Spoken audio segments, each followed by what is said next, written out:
సంవత్సరాల తరబడి ఎన్ని మందులు వాడినా మీ మోకాల నొప్పులు తగ్గట్లేదా? ప్రాణ పెయిన్ క్లినిక్ లో అత్యాధునిక చికిత్స. తెలంగాణ డైలాగ్స్ చెప్తూ తెలంగాణ స్లాంగ్ లో మాట్లాడుతూ రీసెంట్ గా గానీ ఇంతకు ముందు గానీ బాగా వైరల్ అయిన పర్సన్ మన దగ్గర ఉన్నారు. మేము తెలంగాణలో బై మాకు ఈ బిర్యానీల కన్నా బగారా అన్నం అండ్ మటన్ కూర విత్ నల్లి బొక్క అంటే పడి చచ్చిపోతాం తెలుసా. ఇప్పుడు మన ఆఫీస్ కి మన స్టూడియోకి మన తెలంగాణ పిల్ల వచ్చినందుకు మీ మర్యాదలు ఆల్రెడీ మనకి తెలుసు కాబట్టి ఆల్రెడీ మేము తీసుకొచ్చాం. ఏమనుకుంటారు గెస్ట్ చేయండి. ఏమో అండి ఏం తెచ్చారు? ఏం కదా చూసాక మాట్లాడుకుందాం. ఓకే. సో వావ్ కళ్ళు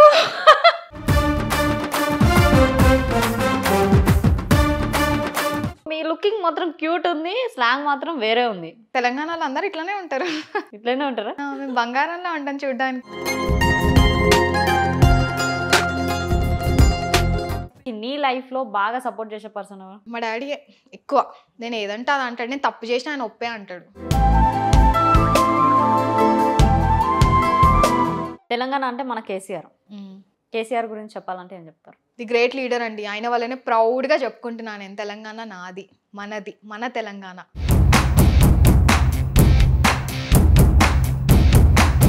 మనతో నా గెస్ట్ ఎవరనంటే తెలంగాణ డైలాగ్స్ చెప్తూ తెలంగాణ స్లాంగ్ లో మాట్లాడుతూ రీసెంట్ గా కానీ ఇంతకు ముందు కానీ బాగా వైరల్ అయిన పర్సన్ మన దగ్గర ఉన్నారు, Navya Rao. So hi. Hi అండి కీర్తి గారు. ఎలా ఉన్నారు? బాగున్నాను, మీరు బాగున్నారా? ఇంత అఫీషియల్ గా వద్దు, నార్మల్ గా మాట్లాడుకుందామా? అంటే మీ దగ్గర వర్కౌట్ కాదేమో అనిపిస్తుంది అఫీషియల్ గా. ఎట్టున్నారు? బాగానే ఉన్నా. మీరు? నేను కూడా మస్తున్నా. మా తెలంగాణ ఇట్లనే అడుగుతారు, ఎట్లున్నవరా అబ్బాయి అని అడుగుతారు. ఓకే.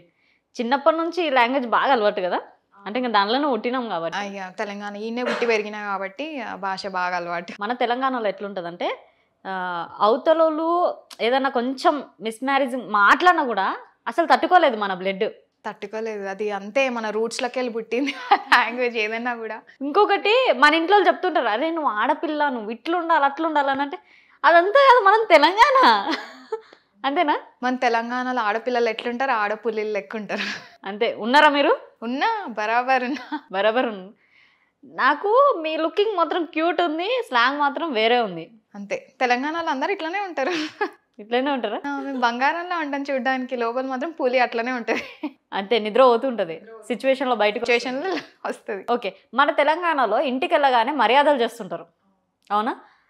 అఫీషియల్ పక్కకు పెట్టేస్తే, మిగతా వాళ్ళు పక్కన పెట్టేస్తే మన తెలంగాణలో మర్యాదలు ఎలా ఉంటాయి? జనరల్గా చెప్తున్నా, అంటే ఓపెన్గా చెప్తున్నా. ఇప్పుడు మా ఇంటికి ఎవరైనా చుట్టాలు వచ్చిరనుకో మర్యాదలు ఎట్లుంటాయంటే, ఇప్పుడు మా పెద్దనాన్న వాళ్ళు, మా మామలు ఎవరైనా వచ్చిరంటే టీ కాఫీ అడిగేది మా ఇంట వంట ఉండదు.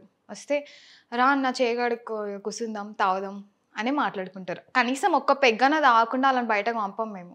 అట్లా పోయినామంటే మా ఇంటి పరువు తీసుకున్నట్టే. అట్లుంటుంది మాతోటి. ఓకే.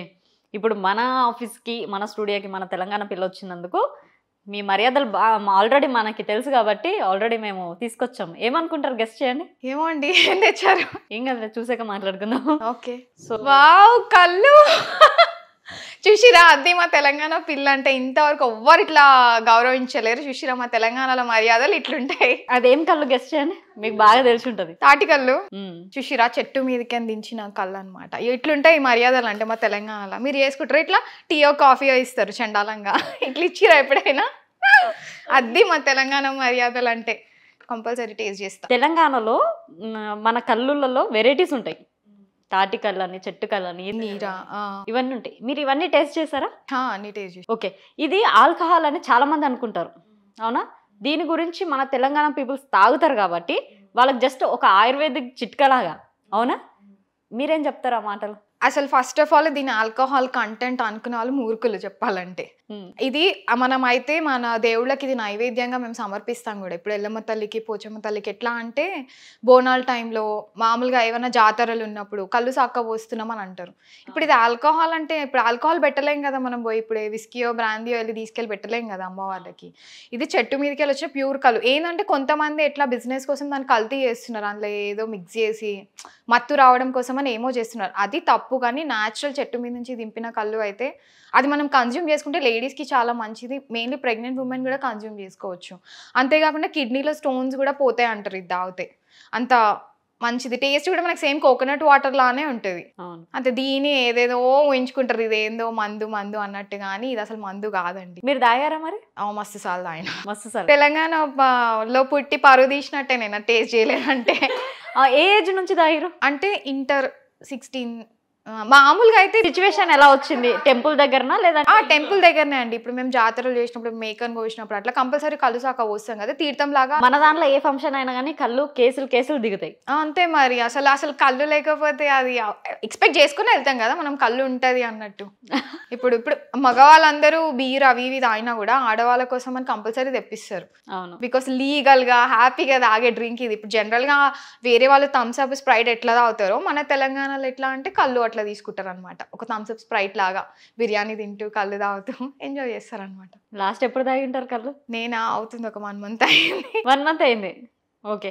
ఎక్కువ విలేజ్కి వెళ్తే మనకు బాగా మంచిగా దొరుకుతుంది. ఇక్కడ ఫ్రెష్ దొరకదు కదా, మెయిన్ ప్రాబ్లం అది. అండ్ మోర్ ఓవర్ ఏంటంటే ఎర్లీ మార్నింగ్ తాగిందే మంచిది. అవును, ఇప్పుడు మనము మార్నింగ్ తీసుకొని దాని మధ్యాహ్నం వరకు చేస్తే ఫర్మెంట్ అయిపోతుంది, పులుపు వచ్చేస్తుంది. సో అందులో అన్ని హెల్త్ ప్రాపర్టీస్ ఉండవు అనమాట. ఎర్లీ మార్నింగ్ తీసుకున్న దాంట్లో ఉన్నంత హెల్తీ మధ్యాహ్నం మనం తీసుకుంటే ఉండదు. అవును. సో అట్లనే. ఓకే. మన తెలంగాణలో అయితే ఒక కాఫీ టీతో పాటు మనకు ఆల్కహాల్ పోల్చుకుంటాం. ఒక మర్యాద 80% మర్యాద అంటే అదే మరి. నాన్ వెజ్ ఇంకా బాగా స్పెషల్, బాగా అంటే బాగా స్పైస్ అంటే మర్యాద మనకి. అవును. ఓకే. మన దానిలోనే ఫెస్టివల్స్ వస్తుంటాయి. ఫెస్టివల్స్లలో మంచిగా బాగా చేసుకున్న ఫెస్టివల్ ఏంటి? బోనాల పండగ, దసరా పండగ, బతుకమ్మ పండగ. ఇవన్నీ లేడీస్కి. మొగలకి ఏముందండి, ప్రతిరోజు పండగనే వాళ్ళకి. మనకి మెయిన్ మనం మంచిగా అట్లా కూర్చొని అట్లా ఎంజాయ్ చేసేటట్టు ఉండదంటే ఇవి మెయిన్ కదా. కంపల్సరీ ఇవన్నీ వస్తే చుట్టాలందరం కలుసుకుంటాం కాబట్టి. అవును. మీది లవ్ మ్యారేజా అరేంజ్ మ్యారేజా? Arrange marriage. Arrange marriage. ఈ తెలంగాణ పిల్లకి ఏ లవ్లు నడవలేదు అయితే. నాకు తెలంగాణ పోరడే కావాలి కాబట్టి అరేంజ్ మ్యారేజ్ బెస్ట్ అని. ప్రపోజల్స్ వచ్చినాయా? వచ్చినాయి. ఎలా అంటే ఎక్కువ తెలంగాణ వాళ్ళకంటే కూడా వేరే క్యాస్ట్ వాళ్ళు, ఆంధ్ర వాళ్ళు, కొంచెం మన లాంగ్వేజ్ కాని వాళ్ళు కొద్దిగా ప్రపోజ్ చేసేవాళ్ళనమాట. సో నేను బేసికలీ నా మైండ్ నేను ముందు నుంచి ప్రిపేర్ అయిపోయి ఉన్నా కాబట్టి ఇప్పుడు నాకు తెలంగాణ అంటే ఇంత పిచ్చి. ఇప్పుడు నేను వేరే క్యాస్ట్ ఎవరినో లేకపోతే వేరే ప్రాంతం వాడిని చేసుకుంటే ఎట్లుంటుంది అంటే నేను గొప్ప నువ్వు గొప్ప అన్నట్టు కొట్లాటలు ఊరికే ఎవడు పెట్టుకునేది ఇదంతా. ఓకే. సో నేను అట్లా చేసుకుంటే తెలంగాణనే చేసుకోవాలని ముందు నుంచి అట్లానే ఉన్నా. మా పేరెంట్స్ ఇంకా చుట్టాలే ఉన్నారు అంటే ఇంకా నేనేం ఆలోచించలే. పెళ్లి చూపులు ఎలా జరిగినాయి? పెళ్లి చూపులా మేము యాక్చువల్లీ తిరుపతికి వెళ్ళేసి వచ్చామన్నమాట. నాకు చెప్పలేరు. నాకు జాబ్ వస్తే తిరుపతి వెళ్తాను అనుకున్నా. నా కాలేజ్లో క్యాంపస్ ప్లేస్మెంట్లో జాబ్ వచ్చిన తర్వాత తిరుపతి వెళ్ళేసి వచ్చాము. నాకు 2 daysలో జాయినింగ్ ఉంది. మండే జాయినింగ్ ఉంది అంటే ఫ్రైడే రోజు అనమాట. మేము మార్నింగే దిగాము. ఆ రోజు మా పేరెంట్స్ వచ్చి చెప్పారు ఇట్లా ఈవినింగ్ నేను చూడ్డానికి వస్తున్నారంటే నేను ఒక్క మినిట్ షాక్ అయిపోయినా. ఎందుకంటే కొద్దిగా మెంటల్గా ప్రిపేర్ చేయాలి కదా. అవును. వీళ్ళు అట్లీస్ట్ నాకు ఒక 2-3 days బిఫోర్ చెప్పినా నేను కొద్దిగా ప్రిపేర్ అయి ఉంటా. ఓకే వీళ్ళు నాకు పెళ్లి చేద్దాం అనుకుంటున్నారు అన్నట్టు. అట్లీస్ట్ మా ఇంట్లో ఆ టాపిక్ కూడా నడవలేదు, ఇట్లా పెళ్ళి అన్న టాపిక్ రాలేదు. ఆల్ ఆఫ్ సడన్గా చెప్పేశారు ఇట్లా. మళ్ళీ మా డాడీ అన్నారు నీకు టెన్షన్ ఏముంది, నువ్వు చూడు అబ్బాయి నచ్చితేనే ఓకే, లేదంటే వద్దులే. కానీ వాళ్ళు అడిగినప్పుడు మనం వెళ్ళాలి కదా అని అంటే ఇంకా సరే అని అనుకున్నా. సో ఇంకా అట్లా అయింది. ఇంకా చూస్తే ఆ అమ్మాయికుల్లా ఉన్నాడు. నా అలాంటి మిర్చికి ఈయననే సెట్ అవుతాడు అని నాకు ఒక పాజిటివ్, అంటే first impression is the best impression అంటారు కదా. నాకు చూస్తే ఫస్ట్ అదే అనిపించింది. ముద్దపప్పు ఆవకాయ అనేది బెస్ట్ కాంబినేషన్. నేను ఆవకాయలా ఉన్నప్పుడు ఆయన ఇట్లుంటేనే సెట్ అవుతుంది, ఇద్దరం ఆవకాయలా ఉంటే బాగుంటుంది అని నేను ఓకే అనుకున్నా. చూద్దాము ఒక 1-2 days ఆలోచించి చెప్దామని అప్పటికైతే ఓకే అనుకున్నా. ఇక అట్లా కుకింగ్ వచ్చు అన్నాడు. ఇంతకు మించి ఏం కావాలి, నాకు ఇంకేం అవసరం లేదు అనుకున్నా. నువ్వు వండి పెట్టి నేను తిని పెడతా. ఫస్ట్ ఏం మాట్లాడుకున్నారు మీరు? అంటే నాకు తెలిసి నువ్వే మాట్లాడింటావు. మేమిద్దరం అట్లా పర్సనల్గా కూర్చొని మాట్లాడింది లేదు. అంటే మాట్లాడదామని వెళ్ళాం కానీ మా మామయ్య వాళ్ళు కూడా వచ్చారనమాట, పక్కన కూర్చున్నారు. సో మామూలుగా కుకింగ్ వచ్చా అని అడిగారు. ఈయనేంటి కుకింగ్ వచ్చా అని అడుగుతున్నాడు. ఇంకొంతసేపు అయితే నీకు పాట వచ్చా, డాన్స్ వచ్చా అని అడుగుతాడా. నిజంగా సినిమాలో అయినట్టే అవుతాయి ఆ పెళ్లి చూపులు అనుకున్నా. అంటే యా వచ్చు అని అన్నా. మీకు వచ్చా అన్న, వచ్చు అన్నాడు. రివర్స్ కూడా అడిగాను వచ్చు అన్నాడు. ఎందుకంటే ఆయన లండన్లో ఇట్లా బ్యాచిలర్స్ చేశారు కదా, సో వాళ్ళు వండుకోవాలి కదా ఇంకా, సో అట్లా వచ్చు అన్నాడు. ఇంకేంది సంతోషం, ఇంకా కుకింగ్ వస్తే లొల్లుండదు, ఎప్పుడైనా వంట బాగాలేదని నువ్వు వండుకోనొచ్చు అని నేను హాఫ్ ఓకే అనుకున్నా ఆ మూమెంట్. ఇంకా ఆయన కూడా ఇంకేం ఫోర్స్ చేయలేరు అనమాట. అన్ని ఇంకా పిచ్చి పిచ్చి క్వశ్చన్స్ ఏం అడగలేరు. అంతే అడిగి ఓకే అనుకున్నాం. ఇక అట్లా సరేలే ఇక సెట్ అయిపోతుంది అని. ఓకే. లవ్ మ్యారేజ్ బెస్టా అరేంజ్ మ్యారేజ్ బెస్టా? నన్ను అడిగితే అరేంజ్ మ్యారేజే బెస్ట్. ఎందుకు? ఎందుకంటే లవ్ మ్యారేజ్లో చాలా పంచాయతీలు ఉంటాయి, చాలా లొల్లులు ఉంటాయి. కైండ్ ఆఫ్ డిప్రెషన్లోకి పోవాలి, ఇద్దరు కొట్టుకోవాలి, చేయాలి. మళ్ళీ అది వర్కౌట్ అవుతుంది అంటే ఇప్పుడు అరేంజ్ మ్యారేజ్ కూడా వర్కౌట్ అవుతుంది అవ్వదని 50-50%. బట్ అరేంజ్ మ్యారేజ్లో ఏంటంటే మనకి పేరెంట్స్ ఫ్యామిలీ సపోర్ట్ ఉంటుంది ఎటు వెళ్ళినా. ఇప్పుడు లవ్ మ్యారేజ్లో ఎట్లా అంటే ఇప్పుడు కొంతమంది ఇప్పుడు పేరెంట్స్ అంటే బ్రాడ్ మైండెడ్గా ఆలోచిస్తున్నారు, కానీ చాలా వరకు ఎట్లా అంటే ఇప్పుడు ఏదైనా ప్రాబ్లం వచ్చిందనుకో పేరెంట్స్ బ్లేమ్ తీసుకోలేరు అనమాట. ఇప్పుడు నీ వల్ల మేము ఆటలు పడాల్సి వస్తుంది, నువ్వు మేము చెప్పిన వాళ్ళని చేసుకుంటే అంత బాగుంటుండే అని ఆ కిడ్ పైన స్ట్రెస్ ఎక్కువ పడిపోతుంది పిల్లల పైన. నువ్వు చేసుకున్నావు కాబట్టి నీ ఇష్టం వచ్చి నువ్వే చేసుకో, నువ్వే భరించాలి అన్నట్టు వదిలేస్తారు. అదే అరేంజ్ మ్యారేజ్లో నాకు సేఫ్ సైడ్. ఇప్పుడు ఏదైనా ప్రాబ్లం ఉంది అంటే నలుగురు వచ్చి మాట్లాడతారు, మన పేరెంట్స్ వస్తారు, వాళ్ళ పేరెంట్స్ వస్తారు, కూర్చోబెట్టి ఎట్లా వీళ్ళని కలపాలా అని చూస్తారు కానీ విడదీయాలా అని ఆలోచించారు కదా. సో అదొక సపోర్ట్ ఉంటుంది. ఇన్ కేస్ మరీ వర్కౌట్ అవ్వదు అన్న సిచ్యువేషన్లో కూడా ఫ్యామిలీ నుంచి సపోర్ట్ ఉంటుంది. రిలేటివ్స్ కూడా ఒక మాట అన్నారు, ఎందుకంటే వీళ్ళందరూ నలుగురు పెద్దోళ్ళు చూసి మాట్లాడిన పెళ్ళే కాబట్టి మన వైపు మాత్రం ఏ తప్పు రాదు. సో మనని ఒకరు వేలైతే ఇట్లా చూపారు. అందుకే నా దృష్టిలో అరేంజ్ మ్యారేజ్ బెస్ట్ అని నేను అనుకుంటా. ఓకే, ఇప్పుడు అరేంజ్ మ్యారేజ్ అంటే తన కంఫర్టబుల్ మనం ఉండవు, మన కంఫర్టబుల్ తను ఉండడు, ఇట్లాంటివి జరుగుతూ ఉంటాయి. మీ లైఫ్లో అన్కంఫర్ట్గా ఏమైనా ఉండేనా? అట్లా అయితే ఏం లేదు. చెప్పినా అంటే ఆయన అడ్జస్ట్ అయిపోతాడు. నేను ఎట్లున్నా తెలుసు ఆయనకి. మంచి సెలక్షన్ దొరికింది నీకైతే. అంటే నాది పెళ్ళి కూడా కొంచెం చిన్న ఏజ్లోనే అయింది కాబట్టి ఆయన మా ఇద్దరికి 5 to 6 years డిఫరెన్స్ ఉందన్నమాట. సో ఆయన ఎట్లా అంటే అర్థం చేసుకుంటాడు, నన్ను ఒక చిన్నపిల్లలానే ట్రీట్ చేస్తాడు. అంటే ఇక ఏది చేసినా కూడా చూసి చూడనట్టు వదిలేస్తాడు అనమాట.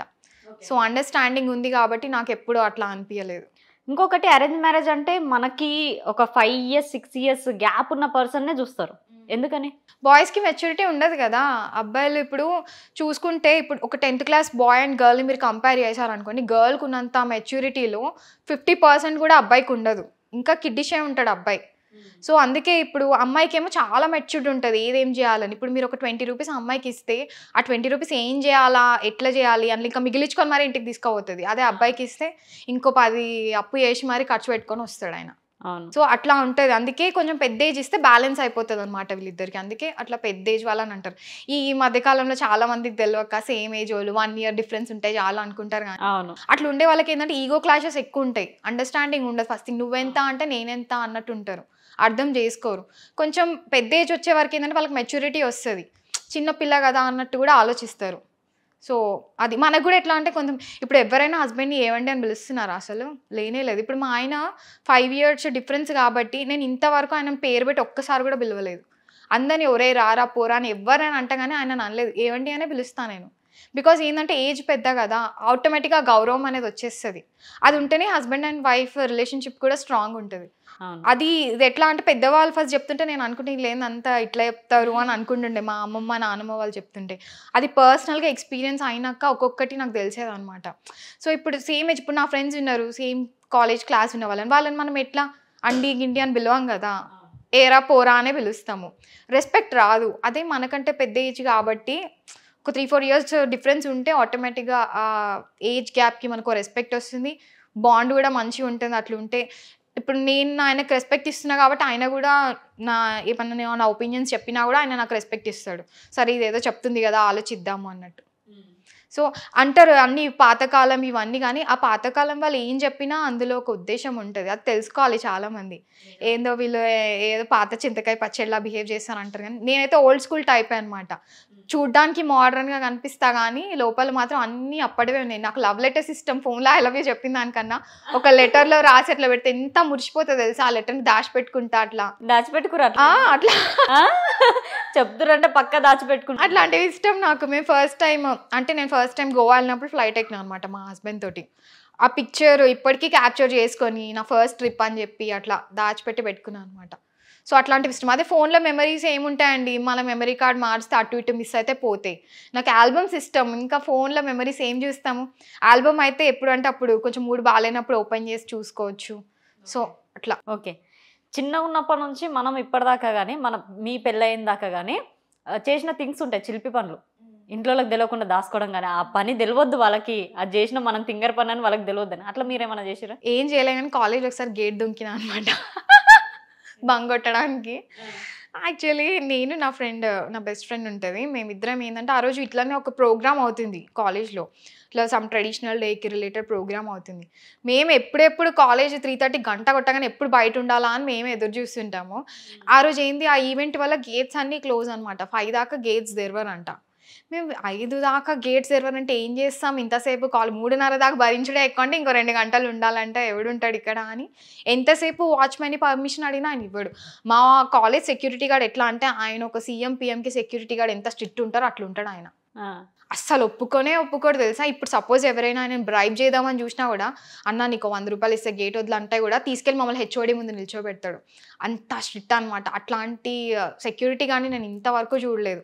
అంత లాయల్గా పనిచేస్తాడు ఆయన. ఇప్పుడు ఈ సెక్యూరిటీకి ఆయనను ఎస్కేప్ అవ్వడం మనం కష్టమే. ఏం చేద్దామని ఆలోచిస్తున్న ఫ్రెండ్ అన్నది 2 గేట్స్ ఉంటాయి అనమాట మాకు. మధ్యలో సెక్యూరిటీ ఆఫీస్ ఉంటుంది, ఇటు పక్కన ఒక గేట్ ఉంటుంది, ఇటు పక్కన ఒక గేట్ ఉంటుంది. సో సెక్యూరిటీ ఫేసింగ్ ఎటుంటుంది అంటే ఇటు సైడ్ ఉంటుంది.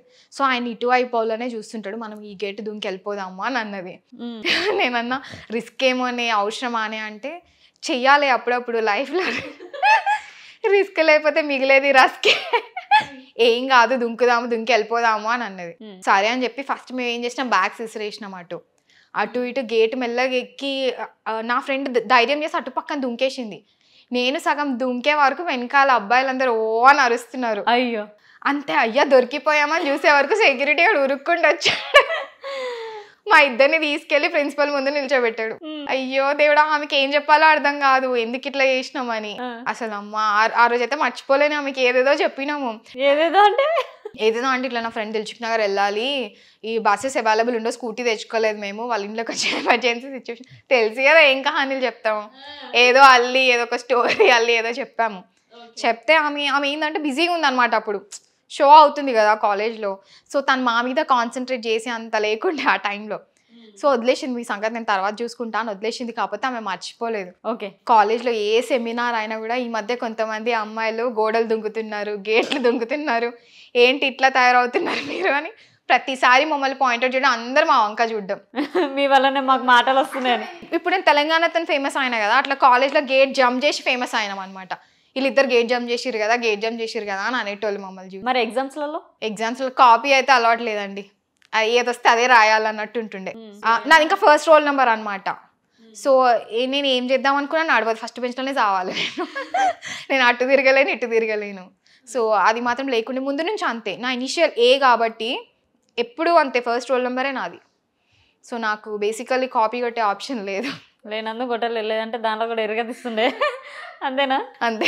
ఓకే, ఫ్రెండ్షిప్ గురించి ఏంటి ఒపీనియన్? ఫ్రెండ్షిప్ అనేదా అంటే, ఇగో 10 మంది ఫ్రెండ్స్ కన్నా ఒక 2 ఉన్నా చాలు మనకు, లాయల్గా మనకి ఏ కష్టం వచ్చినా మన పక్క నుండి 2 ఉంటే చాలు. గొర్రెల మందిలాగా 10-15 మందిని మెయింటైన్ చేస్తారు కొంతమంది, కానీ వాళ్ళకు కష్టం వచ్చిందంటే ఒక్కడు రాడు. అవును, అదే ఒక్కరిద్దరు ఉన్నా సరే లాయల్గా ఉంటే, మనకి ఏదైనా ప్రాబ్లం ఉంది అంటే పేరెంట్స్ కంటే ముందు వాళ్ళు ఉంటారు. సో అది ఇంపార్టెంట్. నేను అదే అనుకుంటా, 10 మందితో తిరిగేదానికంటే కూడా నీకు ఒక్కటి దొరికినా చాలు, వాళ్ళతో లాయల్గా ఉంటే చాలు, వాళ్ళతో టైం స్పెండ్ చేసి చాలు అని అనుకుంటా. మీ ఇంట్లో మమ్మీ ఇష్టమా ఎక్కువ డాడీ ఇష్టమా? అంటే అమ్మాయిలకు డాడీలో ఇష్టం కదా నాకు ఎక్కువ ఇద్దరు ఇష్టమే, కానీ డాడీ ఎక్కువ ఇష్టం. ఎవరు ఎక్కువ సపోర్ట్ చేస్తారు? ఇద్దరు సపోర్ట్ చేశారు తెలుసా, మా మమ్మీ డాడీ. నేను ఏమైనా అడిగితే ఇద్దరు కాదన్నారు. సో ఈక్వల్ లవ్ వస్తుంది వాళ్ళ దగ్గర నుంచి. నేను ఏది అడిగినా కాదన్నారు వాళ్ళు, వద్దు అనేది రాదు వాళ్ళ నోట్ల నుంచి, చాలా గారభం చేస్తారు. ఓకే, మీ హస్బెండ్ గురించి చెప్పాలంటే? మా హస్బెండ్ కూడా అంతే. ఇప్పుడు వీళ్ళిద్దరు ఎట్లన్నా ఆయన కూడా అట్లనే వింటాడు. నేను అదే అనుకుంటా, అదే నేను ఏ జన్మలో ఏ పుణ్యం చేసుకున్నా కానీ ముగ్గురు అంతే అట్లనే చూసుకుంటారు నన్ను. ఓకే, అంటే వాళ్ళకి బేసికలీ మా హస్బెండ్కి అర్థమైపోయింది వీళ్ళ పేరెంట్స్ దీన్ని ఎట్లా ట్రీట్ చేస్తారు, ఎంత గారభం చేసినారు అని ఒక క్లారిటీ ఉంది ఆయనకి.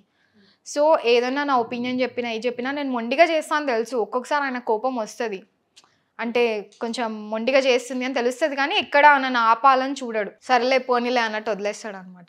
సో అది అర్థం చేసుకొని నేను కూడా కొంచెం అనుకుంటా, ఇంత సపోర్ట్ చేసినప్పుడు నేను కూడా సపోర్టివ్ ఉండాలి కదా అని ఆటోమేటిక్గా నేను కూడా ఆయన ఎట్లా అంటే అట్లా అన్నట్టు వింటా. స్టార్ట్ చేసావు అయితే? ముందు నుంచి కూడా అంతే. ఇప్పుడు ఫస్ట్ 2 times కావాలని చెక్ చేస్తుంటాను, మొండిగా ఉంటే వింటాడా వినడా అని చెప్పి. చెకింగ్స్ కూడానా? ఓకే, ఆయన వినే వరకు ఇంకా నాకు ఒక క్లారిటీ వచ్చింది అనమాట. సో ఈయన కూడా నన్ను అర్థం చేసుకుంటున్నప్పుడు నేను కూడా అర్థం చేసుకోవాలి కదా అని, సో ఆయన చెప్పింది నేను కూడా వింటా. మీ లైఫ్లో మంచి మూమెంట్, మీ ఆయనతో ఉన్న మూమెంట్ ఏంటి? అంటే ఇప్పుడు మనకి పెళ్ళికి ముందు ఏదైనా ట్రిప్స్కి పోదామంటే ఇంట్లో ఒప్పుకోరు కదా. ఎంత జనరేషన్ చేంజ్ అయినా కూడా మా ఇంట్లో ఏది అడిగినా పెళ్లి తర్వాతనే అంటారు. పెళ్లి చేసుకో మీ ఆయనతో ఎట్టన్నా ఓ అంటుండే. ఎంత తెలుసా, మేము వాట్సాప్ గ్రూప్లో ఆల్మోస్ట్ ఒక 15-20 days గోవా పోవాలని డిస్కస్ చేసుకొని అంతా పోయి మా నాన్నకి చెప్పినాక ఆయన ఒక చూపు చూసిండు ఇట్లా పైనుంచి కింది దాకా. గోవా పోతావా, ఎన్ని మార్క్స్ వచ్చినా నీకు మన బీటెక్లో అన్నాడు. నా మొహం ఎడబెట్టుకోవాలి కూడా నాకు అర్థం కాలేదు. గోవా లేదు ఏం లేదు. బ్యాక్లాగ్సా ఈ బీటెక్లో? బ్యాక్లాగ్స్ ఏం లేవు, కానీ ఆయనకి ఎట్లా అంటే నేను 10th టాప్ స్టూడెంట్ అనమాట.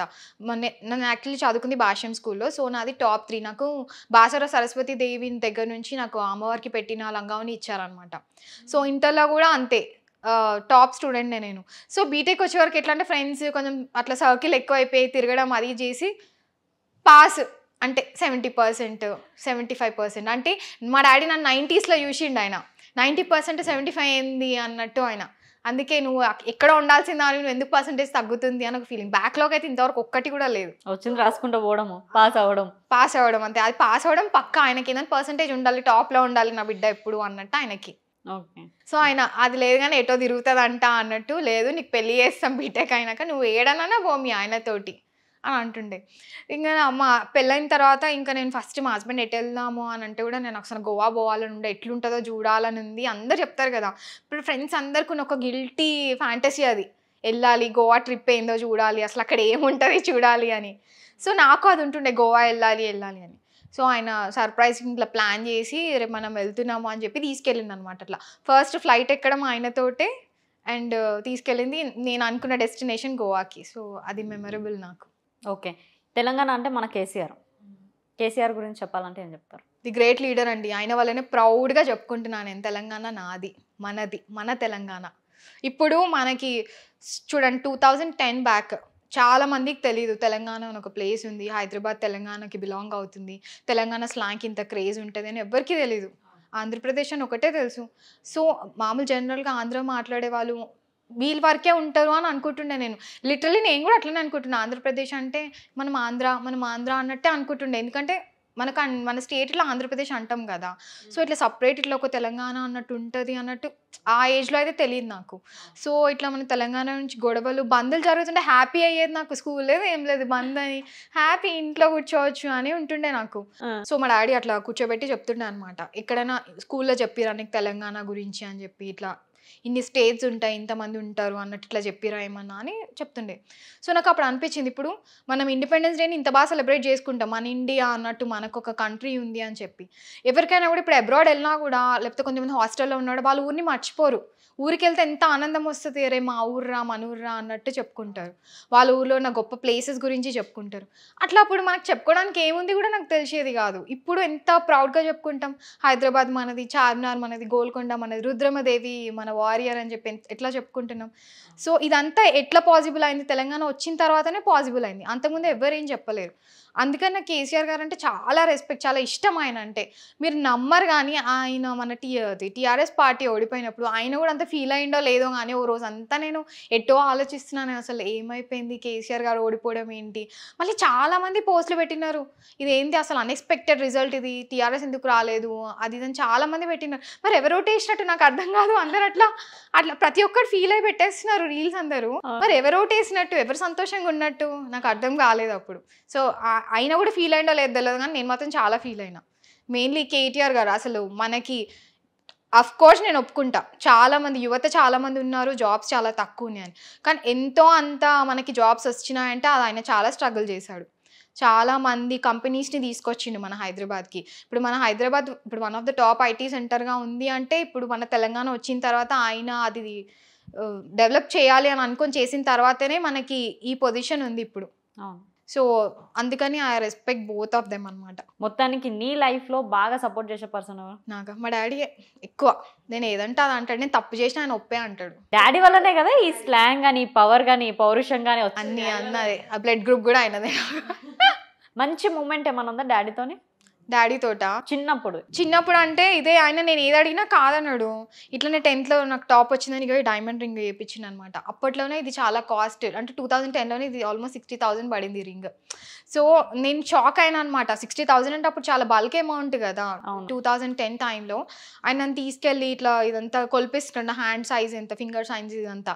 ఎందుకు డాడీ అంటే నీకు డైమండ్ రింగ్ చేపిద్దామనంటే మంచి మార్క్స్ వచ్చినాయి కదా అని అన్నాడు.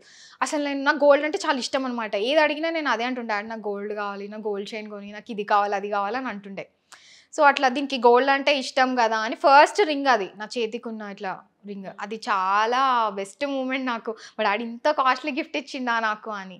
మళ్ళీ నేను బీటెక్లో ఉన్నప్పుడు కూడా మా డాడీకి ఆఫీస్ కార్ ఉండదు, ఆయన గవర్నమెంట్ ఎంప్లాయీ. సో ఆయన నార్మల్గా వెళ్ళిపోయేటోడు, మేము ఎట్లా అంటే మామూలు కాలేజ్ బస్లో కానీ అట్లా వెళ్తుండే.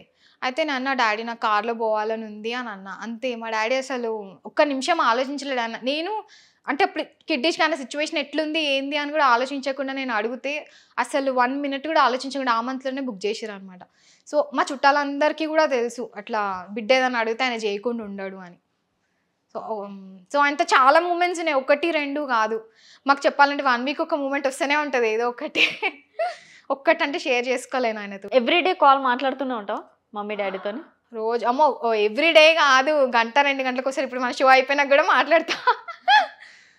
2-3 hours ఒకసారి ఏదో ఒకటి చెప్తానే ఉంటా ఆయనతో ముచ్చట్లు. మళ్ళీ కొట్లాడుకోమని కాదు, మేము ఇద్దరం ఎట్లా కొట్లాడుకుంటాం తెలుసా, ఫుల్ అలుగుతా ఆయన మీద. 2-3 days మాట్లాడకుండా కూడా ఉంటా నేను. ఏ విషయంలో గొడవలు వస్తాయి డాడీకి మీకు? ఇట్లనే ఎప్పుడైనా ఇగో డ్రింక్ హెవీ, నేను తెలంగాణలో తాగడం అనేది కామన్. ఆయన ఎప్పుడైనా హెవీగా డ్రింక్ చేసిన అనుకో, ఏజ్ కూడా చూడాలి కదా. సో ఆ మ్యాటర్లో రిస్ట్రిక్ట్ చేస్తాను నేను, తాగొద్దు ఎక్కువ అని చెప్పి. సో అట్లా ఏదైనా వస్తుంటాయి చిన్న చిన్న క్లాషెస్ ఏదో ఒకటి అని. ఇప్పుడు ఏజ్ పెరుగుతున్నా ఒకటి కొన్ని మర్చిపోతుంటారు, అని ఏది ఎక్కడ పెట్టినా అని మర్చిపోతుంటాడు. సో అట్లా అడుగుతుంటాడు. మమ్మీని ఏదైనా అన్నా కూడా నాకు కోపం వస్తుంది అనమాట. నువ్వు ఎందుకు అంటావు, నువ్వేండో పెట్టి మమ్మీని ఎందుకు అంటావు నువ్వు అని నేను మధ్యలో ఉండి మాట్లాడుతుంటా. అట్లా చిన్న చిన్న కొట్లాటలు అవుతుంటాయి మాకు. ఓకే, మీ ఆయనకి ఆల్కహాల్ నువ్వే కొనిస్తావంట? కొనిస్తా కాదు, తాగు అని చెప్తా అంతే. అంటే బేసికలీ ఆయనకు అలవాటు లేదు మందు అసలు. సో నేను పెరిగిన వాతావరణం అంతా చుట్టేటంటే మా చుట్టాలందరూ ఫుల్ తాగే పార్టీలు అనమాట. ఏది ఉన్నా వాళ్ళు అదే ఎక్స్పెక్ట్ చేస్తారు. అవును, ఈయన ఒక్కడ ఆనిముత్యం లాగా ఏమీ నా తాగనే తాగడు, వీళ్ళందరూ తాగుతుంటే ఈయన ఏదో స్టఫ్ తింటుంటాడు, లేకపోతే థమ్స్అప్ తాగుతుంటాడు. నేను అనుకున్నా సరే పెళ్ళయింది కదా కొత్తలా అని ఇట్లా బిహేవ్ చేస్తున్నాడేమో, నేను ఏమైనా అనుకుంటా అని ఇట్లా ఉంటున్నాడేమో అనుకున్నా. ఓపిక పట్టిన ఒక 1 month 2 months చూసినా నేను, ఈయన ఇంకా మారట్లేదు, ఈయన ఇట్లానేనా అని. ఏంటి నువ్వు తాగవా అని అడిగినా, నాకు అలవాట్లేదు, ఒక 1/2 beer మించి నేను తాగలేను, అది కూడా ఫ్రెండ్స్ ఎవరైనా ఫోర్స్ చేస్తే ఒక 1/2 beer కానీ అంతకు మించి నేను తాగను అని అన్నాడు. అట్లా ఎందుకుంటావు నువ్వు అసలు? కాదు 1 week అంతా ఆఫీస్కి వెళ్తావు, ఎంత స్ట్రెస్ ఫేస్ చేస్తావు చెప్పు నువ్వు, నీకు స్ట్రెస్ రిలీఫ్ ఉండాలి కదా. ఇప్పుడు ఈ అబ్బాయిలందరూ ఎందుకు తాగుతారు? స్ట్రెస్ రిలీఫ్ కోసమే తాగుతారు. నువ్వు ఏముంది, ఓ సాటర్డే నైట్ ఓ సండేనో ఏముంది, ఒక గ్లాస్ తాగు, తప్పేముంది అందులో, ఎందుకు ఇట్లా ఉంటున్నావు అని. ఓకే. సో అట్లా అంటే అందరు పిల్లలు తిడతారే అట్లా తాగొద్దు అని, నువ్వేంటి నన్ను ఎంకరేజ్ చేస్తున్నావు అంటే, ఎంకరేజ్ కాదు, ఇప్పుడు లైఫ్లో ప్రతిదీ ఎంజాయ్ చేయాలి. ఇట్లా మనం ఒకటే సర్కిల్లో కూర్చుంటే ఎట్లా చెప్పు, అన్నీ చూడాలి కదా. సో తప్పేముంది, తాగాలనిపిస్తే తాగు, ఏదో నా గురించి అన్నట్టు ఆగిపోకు. నీకు అలవాటు లేదంటే ఓకే, కానీ నువ్వు నా గురించి నేనేమన్నా అనుకుంటా ఏమో అని తాగట్లేదంటే నేనేమో అనుకోను, పర్లేదు, నువ్వు లిమిట్లో ఉంటే నాకు హ్యాపీయే కదా. ఓకే, తాగు అని అంటుండే. తాగుతుండే మొత్తానికి? తాగుతారు లిమిట్లోనే. 1 beer 2 beer 1 beer. ఈ మధ్య కొద్దిగా మా వాళ్ళు అలవాటు చేసిరు 2 beers. ఇప్పుడు నేనే కట్ చేస్తున్నా. ఏంటి అప్పుడు నిన్ను తెచ్చుకున్నప్పుడు లేత బెండకాయలా ఉన్నావు, నువ్వు ఇప్పుడేంటి ఇంత ముదిరిపోయావు అని నేనే అని కట్ చేస్తున్నా అనమాట, వద్దు అని. ఓకే. మీ బేబీ పాప నాకు 2 years అనమాట. 2 years పాప. ఆఫీసు పాప రీల్స్ అన్నీ క్యారీ చేసుకుంటూ ఉన్నారు, అన్నీ మేనేజ్ చేయాలి. ఓకే. మీ అత్త వాళ్ళ సైడ్ ఫ్యామిలీ? మా మామయ్య రిటైర్డ్ ఎస్పీ అనమాట. సో మా అత్తమ్మ హౌస్ వైఫ్. ఓకే. మామీ సైడ్ వాళ్ళది కొంచెం పోలీస్ బ్యాక్గ్రౌండ్ అనమాట. అందరం హైదరాబాదే. మీకు నెగిటివ్ కామెంట్స్ కానీ నెగిటివ్ మెసేజ్లు కానీ ఏమైనా వస్తుంటాయా? వస్తుంటాయి అప్పుడప్పుడు. అంటే నేను తెలంగాణ కంటెంట్ పెట్టినప్పుడు వస్తుంది. కొంతమంది మన తెలంగాణ వాళ్ళు కూడా ఎట్లా అంటే, మా ఇంట్లో అయితే ఇట్లా చేసుకోరు అని అంటారు. ఓకే బై, నువ్వు చేసుకోకపోతే చేసుకో, బట్ ఎంతమంది కనెక్ట్ అవుతున్నారు, ఎంతమంది లైక్స్ కొడుతున్నారు, ఎంతమంది షేర్స్ కొడుతున్నారు అంటే, ఇప్పుడు 100% జనాలలో 100% ఒకటేలాగా బిహేవ్ చేయరు కదా. అవును. అందులో ఆబ్వియస్గా 10-20% వేరేలాగా ఆలోచిస్తారు. అవును. సో తెలంగాణలో ఇప్పుడు 60-70% వరకు ఇట్లానే ఉంటారు, 20-30% వేరేలా ఉంటారు. నేను కనెక్ట్ అయ్యే వాళ్ళ కోసం పెట్టుకుంటున్నా. నువ్వు కనెక్ట్ కాకపోతే ఎందుకు, స్వైప్ ఆప్షన్ ఉంది, స్వైప్. అదంతా ఎందుకు, మేము తెలంగాణలో మా ఇంట్లో ఉంటుంది కాబట్టి పెట్టుకుంటున్నాం అంతే. ఏం చేయరు ఇట్లా అది ఇదని పెడతారు. నేనేం అసలు యాక్చువల్లీ నాకు రిప్లై ఇచ్చే పని ఇవ్వరు అనమాట.